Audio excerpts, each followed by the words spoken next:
Good afternoon, guys. Nick here with Kaizink Screen Print and Embroidery, and today I'd like to show you how we use our eco rinse, right? How we load the screens in, how we select the different recipes.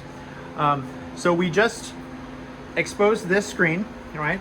So what you're going to want to do is you're going to place it in the eco in between these frames right here. That's where your screen's going to go, and you're going to place it face out. So face is going to be the flat part on it, flat part of the screen.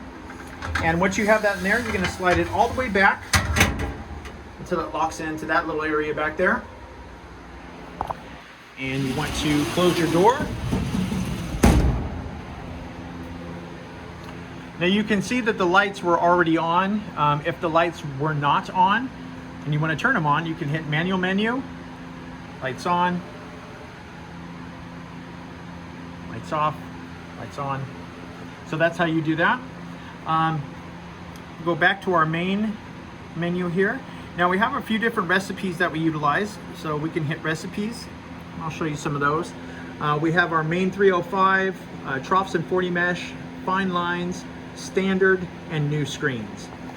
This screen that we're working on happens to just be a standard screen, so I'm going to go ahead and hold the load button for that. That's loaded. So I'm going to go back to the main screen. I'm going to hit auto menu. And you can see that our recipe loaded there is going to be standard. And then you just want to come up here to start cycle. Go ahead and press that. It's going to say auto running. And it's going to do its thing. And we'll be right back. Okay, and we're back. Now, the screen has been fully sprayed out. So we're going to go ahead and just open the door. And then I like to bring my frame over, bring my screen over. And I just want to inspect it to ensure that all of the ink was washed off, all the emulsion within our stencil has been washed off, and we have a nice clean image to allow ink to run through it.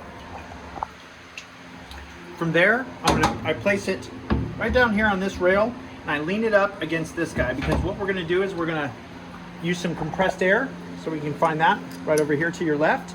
And what you wanna do is you wanna spray off the top of it, and then we're just gonna work in a back and forth motion, spraying off the residual water that's been accumulated on there from the washout.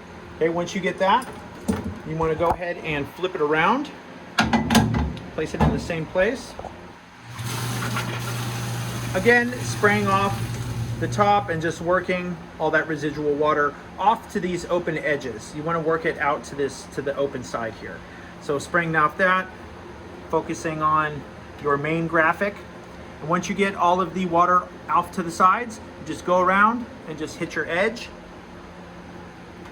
Blast all that stuff off of there. And then you're going to place it on your screen rack. You place it on the screen rack for drying. We're going to place it face up, right on this rack. And that should be dry in about 8 minutes. Thanks, guys.